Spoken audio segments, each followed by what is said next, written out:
அப்புறம் இந்த தோல் வலிமை வீரம் நான் சொன்னேன். எங்க ராமன் எவ்வளவு பெரிய வீரம் தெரியுமா? தண்டகம், அதாவது தண்டகாரண்யம்ங்கிற காட்டுக்கு போறான். தண்டகாரண்யத்தில் வசித்து அதுக்கப்புறம் பஞ்சவட்டின்னு கோதாவரி கரையில் இருக்கும்போதுதான் சூர்பனகை வந்தா.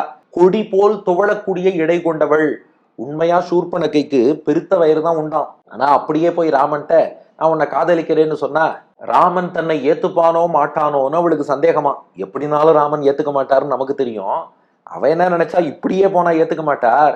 அதனால நினைத்த நேரத்தில் நினைத்த வடிவம் எடுக்க வல்லவள் நுடங்கிடை, கொடி போல் துவளக்கூடிய சின்ன இடை எடுத்துண்டா சூர்பனகாவை. இந்த சூர்பனகை ராமபிரான்ட்ட போனா நான் உன்னை விரும்புறேன்னா ராமன் சொன்னா இதெல்லாம் சரிப்பட்டு வராது, எனக்கு ஏற்கனவே கல்யாணமா இருக்கு, தோபாரிய மனைவி சீத்தை இருக்கா எல்லாம் சொன்னா புரிஞ்சுக்கவே மாட்டேன்னா இவளை நேர் வழியில நாம அப்படி பேசினா சரி வராது, அவ வழியிலேயே பேசி அனுப்பிடலான்ட்டு ராமன் சொன்னா அது பாருமா எனக்கு ஏற்கனவே மனைவி இருக்கா, நீ என்ன கல்யாணம் பண்ணிட்டா ரெண்டாம் தாரமா தான் இருக்கணும், அது உனக்கு சரிப்பட்டு வராது.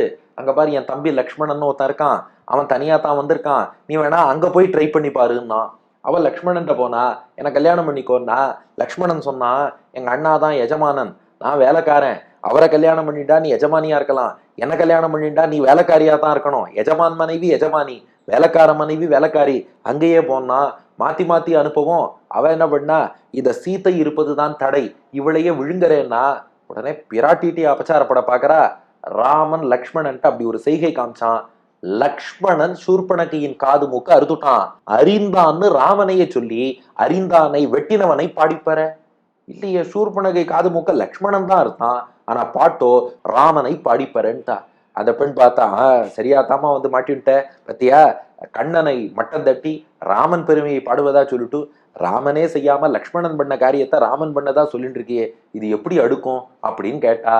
அதுக்கு இந்த பெண் அழகா பதில் சொன்னாலாம். அதுவாமா, லக்ஷ்மணன் தான் ராமனுக்கு வலக்கரம். நம்மளோட வலது கை ஒரு காரியம் பண்ணா நாமே செஞ்சதாகத்தானே அர்த்தம். அப்ப லக்ஷ்மணன் ஒரு காரியம் பண்றான்னா அதை ராமனே செய்ததாகத்தான் அர்த்தம். சூர்பனகையின் காது மூக்க லக்ஷ்மணன் அறுத்தாலும் அவனை கருவியா கொண்டு ராமன் தான் செய்தான், அதனால ராமனே செய்தான்னு கொள்ளலாம். அப்ப இந்த பெண் ரெண்டுக்கும் பதில் சொல்லிட்டா. பரதனுக்கு கைங்கரிய சாம்ராஜ்யமே கொடுத்தவன் ராமன், இந்த கருணை கண்ணனுக்கு வருமா? இன்னொரு பக்கம் வீரம்னா சும்மா லக்ஷ்மணனை கருவியா வச்சுட்டு சூர்பனகை காது மூக்கையே அறிந்தவன், சும்மா பாம்பு அடிச்சதெல்லாம் சும்மா, சூர்பனகையே அடிச்சவன் ராமன் என்று சொல்லிட்டா.